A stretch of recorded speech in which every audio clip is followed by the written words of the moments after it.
Klaus, very much. It's a privilege to be here at this forum where leaders in business, science, art, diplomacy, and world affairs have gathered for many, many years to discuss how we can advance prosperity, security, and peace. I'm here today to represent the interests of the American people and to affirm America's friendship and partnership in building a better world. Like all nations represented at this great forum, America hopes for a future in which everyone can prosper and every child can grow up free from violence, poverty, and fear. Over the past year, we have made extraordinary strides in the U.S.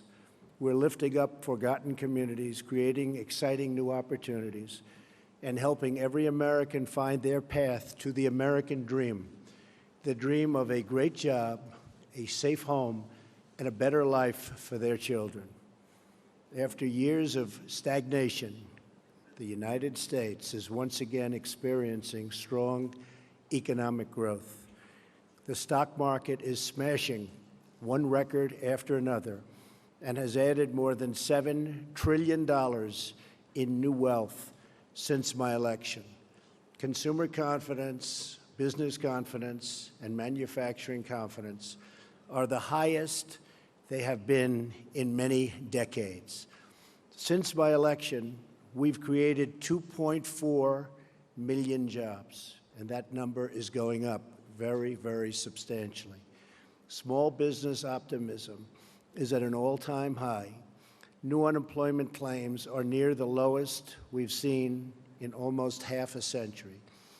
African-American unemployment has reached the lowest rate ever recorded in the United States, and so has unemployment among Hispanic Americans. The world is witnessing the resurgence of a strong and prosperous America. I'm here to deliver a simple message. There has never been a better time to hire, to build, to invest, and to grow in the United States. America is open for business, and we are competitive once again. The American economy is by far the largest in the world, and we've just enacted the most significant tax cuts and reform in American history. We've massively cut taxes for the middle class and small businesses to let working families keep more of their hard-earned money. We lowered our corporate tax rate from 35% all the way down to 21%. As a result, millions of workers have received tax cut bonuses from their employers in amounts as large as $3,000. The tax cut bill is expected to raise the average American's household income by more than $4,000. The world's largest company, Apple, announced it plans to bring $245 billion in overseas profits home to America. Their total investment into the United States economy will be more than $350 billion over the next 5 years. Now is the perfect time to bring your business, your jobs, and your investments to the United States. This is especially true because we have undertaken the most extensive regulatory reduction ever conceived. Regulation is stealth taxation. The U.S., like many other countries, unelected bureaucrats, and we have, believe me, we have them all over the place, and they've imposed crushing and anti-business and anti-worker regulations on our citizens with no vote, no legislative debate, and no real accountability. In America, those days are over. I pledged to eliminate 2 unnecessary regulations for every 1 new regulation. We have succeeded beyond our highest expectations. Instead of 2 for 1, we have cut 22 burdensome regulations for every 1 new rule. We are freeing our businesses and workers so they can thrive and flourish as never before. We are creating an environment that attracts capital, invites investment, and rewards production. America is the place to do business. So come to America, where you can innovate, create, and build. I believe in America. As President of the United States, I will always put America first, just like the leaders of other countries should put their country first also. But America first does not mean America alone. When the United States grows, so does the world. American prosperity has created countless jobs all around the globe, and the drive for excellence, creativity, and innovation in the U.S. has led to important discoveries that help people everywhere live more prosperous and far healthier lives. As the United States pursues domestic reforms to unleash jobs and growth, we are also working to reform the international trading system so that it promotes broadly shared prosperity and rewards to those who play by the rules. We cannot have free and open trade if some countries exploit the system at the expense of others. We support free trade, but it needs to be fair and it needs to be reciprocal, because in the end, unfair trade undermines us all. The United States will no longer turn a blind eye to unfair economic practices, including massive intellectual property theft, industrial subsidies, and pervasive state-led economic planning. These and other predatory behaviors are distorting the global markets and harming businesses and workers, not just in the U.S., but around the globe. Just like we expect the leaders of other countries to protect their interests, as President of the United States, I will always protect the interests of our country, our companies, and our workers. We will enforce our trade laws and restore integrity to our trading system. Only by insisting on fair and reciprocal trade can we create a system that works not just for the U.S., but for all nations. As I have said, the United States is prepared to negotiate mutually beneficial bilateral trade agreements with all countries. This will include the countries in TPP, which are very important. We have agreements with several of them already. We would consider negotiating with the rest, either individually or perhaps as a group, if it is in the interests of all. My administration is also taking swift action in other ways to restore American confidence and independence. We are lifting self-imposed restrictions on energy production to provide affordable power to our citizens and businesses and to promote energy security for our friends all around the world. No country should be held hostage to a single provider of energy. America is roaring back, and now is the time to invest in the future of America. We have dramatically cut taxes to make America competitive. We are eliminating burdensome regulations at a record pace. We are reforming the bureaucracy to make it lean, responsive, and accountable, and we are ensuring our laws are enforced fairly. We have the best colleges and universities in the world, and we have the best workers in the world. Energy is abundant and affordable. There has never been a better time to do business in America. We are also making historic investments in the American military because we cannot have prosperity without security. To make the world safer from rogue regimes, terrorism, and revisionist powers, we are asking our friends and allies to invest in their own defenses and to meet their financial obligations. Our common security requires everyone to contribute their fair share. My administration is proud to have led historic efforts at the United Nations Security Council and all around the world to unite all civilized nations in our campaign of maximum pressure to denuke the Korean Peninsula. We continue to call on partners to confront Iran's support for terrorists and block Iran's path to a nuclear weapon. We're also working with allies and partners to destroy jihadist terrorist organizations such as ISIS, and very successfully so. The United States is leading a very broad coalition to deny terrorists control of their territory and populations, to cut off their funding, and to discredit their wicked ideology. I am pleased to report that the coalition to defeat ISIS has retaken almost 100% of the territory once held by these killers in Iraq and Syria. There is still more fighting and work to be done and to consolidate our gains. We are committed to ensuring that Afghanistan never again becomes a safe haven for terrorists who want to commit mass murder to our civilian populations.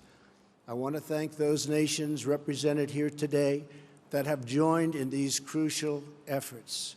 You are not just securing your own citizens, but saving lives and restoring hope for millions and millions of people. When it comes to terrorism, we will do whatever is necessary to protect our nation. We will defend our citizens and our borders. We are also securing our immigration system as a matter of both national and economic security. America is a cutting-edge economy, but our immigration system is stuck in the past. We must replace our current system of extended family chain migration with a merit-based system of admissions that selects new arrivals based on their ability to contribute to our economy, to support themselves financially, and to strengthen our country. In rebuilding America, we are also fully committed to developing our workforce. We are lifting people from dependence to independence because we know the single best anti-poverty program is a very simple and very beautiful paycheck. To be successful, it is not enough to invest in our economy. We must invest in our people. When people are forgotten, the world becomes fractured. Only by hearing and responding to the voices of the forgotten can we create a bright future that is truly shared by all. The nation's greatness is more than the sum of its production. A nation's greatness is the sum of its citizens. The values, pride, love, devotion, and character of the people who call that nation home. From my first international G7 summit, to the G20, to the UN General Assembly, to APEC, to the World Trade Organization, and today at the World Economic Forum, my administration has not only been present, but has driven our message that we are all stronger when free, sovereign nations cooperate toward shared goals, and they cooperate toward shared dreams. Represented in this room are some of the remarkable citizens from all over the world. You are national leaders, business titans, industry giants, and many of the brightest minds in many fields. Each of you has the power to change hearts, transform lives, and shape your country's destinies. With this power comes an obligation, however, a duty of loyalty to the people, workers, and customers who have made you who you are. So together, let us resolve to use our power, our resources, and our voices, not just for ourselves, but for our people, to lift their burdens, to raise their hopes, and to empower their dreams, to protect their families, their communities, their histories, and their futures. That's what we're doing in America, and the results are totally unmistakable. It's why new businesses and investment are flooding in. It's why our unemployment rate is the lowest it's been in so many decades. It's why America's future has never been brighter. Today, I am inviting all of you to become part of this incredible future we are building together. Thank you to our hosts. Thank you to the leaders and innovators in the audience. But most importantly, thank you to all of the hardworking men and women who do their duty each and every day, making this a better world for everyone. Together, let us send our love and our gratitude to make them, because they really make our countries run. They make our countries great. Thank you, and God bless you all. Thank you very much.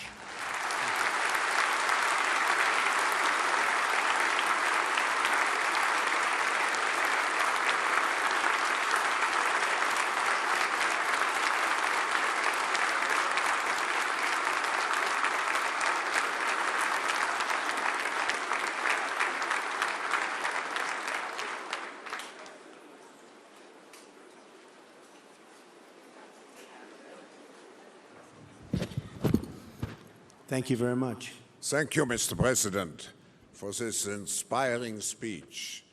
As it is tradition at the forum, I will ask you one or two questions. And my first question is, why is the tax reform, why has it been of such a high priority for your administration?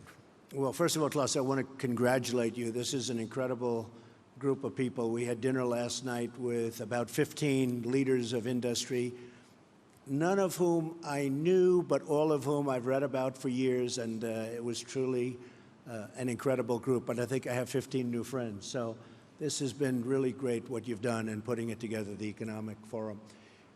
The tax reform was a dream of a lot of people over many years, but they weren't able to get it done. Many people tried. And Ronald Reagan was really the last to make a meaningful cut and reform, and ours is cutting and reforming. We emphasize cut, but the reform is probably almost as important. We've wanted to do it.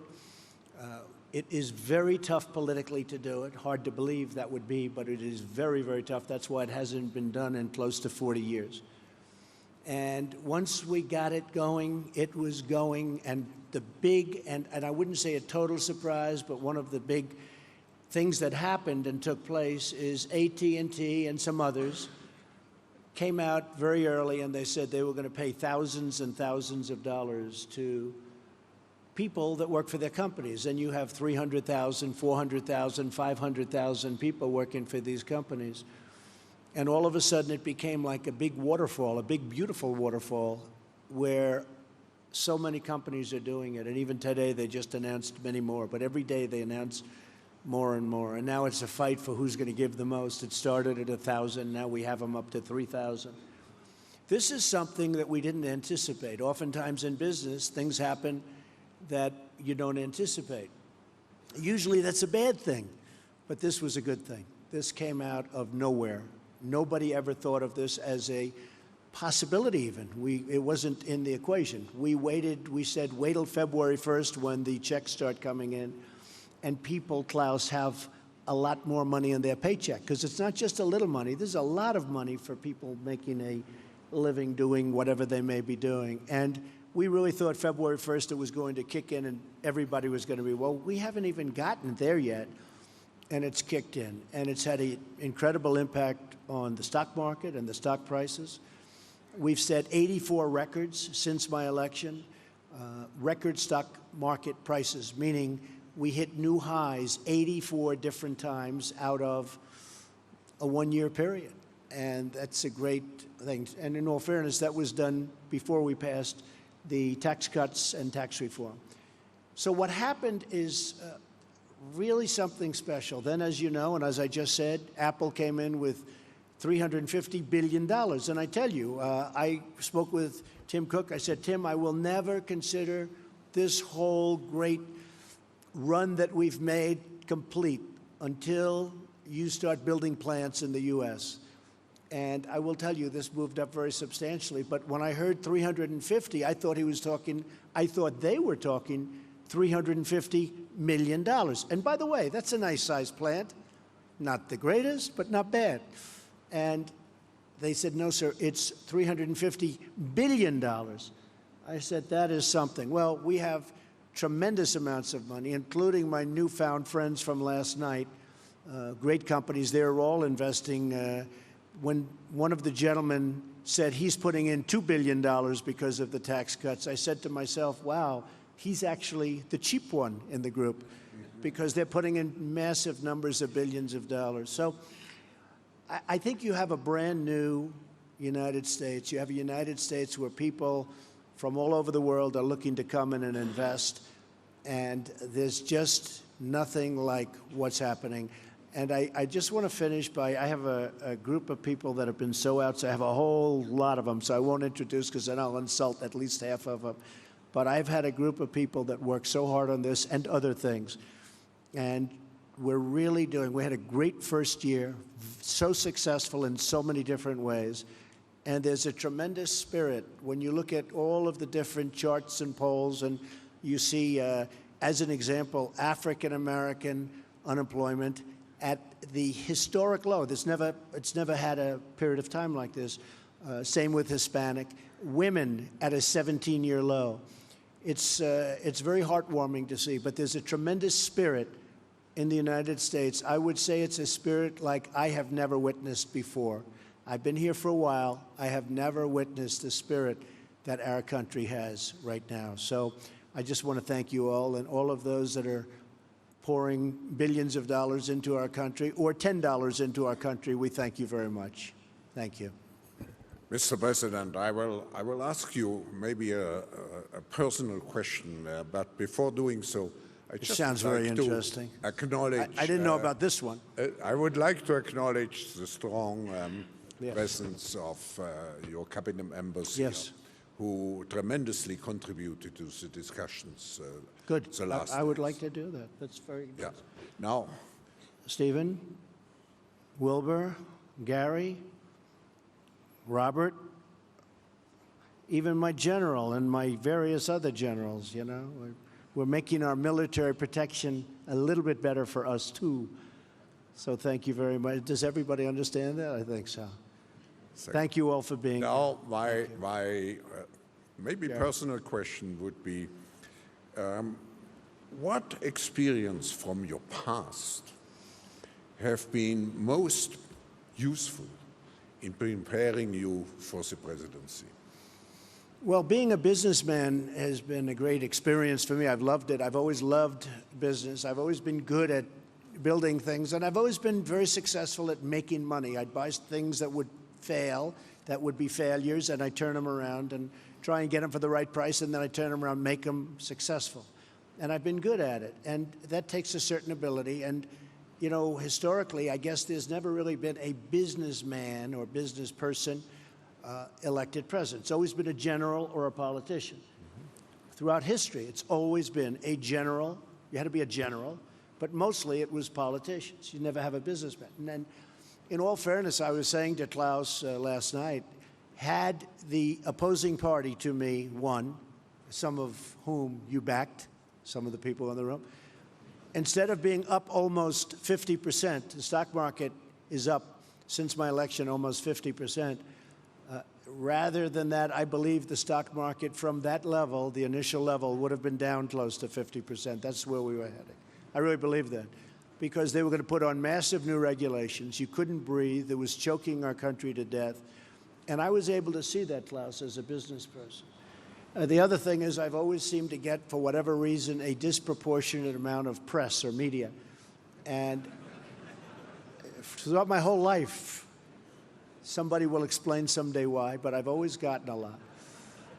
And as a businessman, I was always treated really well by the press. You know, the numbers speak and things happen, but I've always really had a very good press. And it wasn't until I became a politician that I realized how nasty, how mean, how vicious, and how fake the press can be as the cameras start going off in the back. But But overall, I mean, the bottom line, somebody said, well, they couldn't have been that bad because here we are, we're president, and I think we're doing a really great job with my team. I have a team of just tremendous people, and I think we're doing a very special job, and I really believe it was time, and it was time to do that job, because I don't think the United States would have done very well if it went through 4 or 8 more years of regulation and really a very anti-business group of people. We have a very pro-business group. We have regulations cut to a level. In the history of our country, Klaus, this was reported recently, in 1 year, we've cut more regulations in my administration than any other administration in 4, 8, or 16 years in the one case. We've cut more regulations in 1 year, and we have a ways to go. I mean, we're probably 50% done, and we're going to have regulation. There's nothing wrong with rules and regulations. You need them. But we've cut more than any administration ever in the history of our country, and we still have a ways to go. So I think between that and the tremendous tax cuts, we've really done something. And one other thing I said, and I saw it last night with some of the leaders and the business people, I think I've been a cheerleader for our country. And everybody representing a company or a country has to be a cheerleader, or no matter what you do, it's just not going to work. And the reason I'm a cheerleader is because it's easy, because I love our country, and I think we're just doing really well. And we look forward to seeing you in America, special place, and where you are is a special place also. Thank you all very much. I appreciate it. Thank you. Thank you very much, Mr. President, for being with us. The World Economic Forum community who is assembled here will be certainly, and I quote you from the last piece of your remarks, will be certainly be among the hard-working men and women who do their duty each and every day, making this world a better place for everyone. Thank you very much. Thank you. Thank you very much, everybody. Thank you. We will make America great again.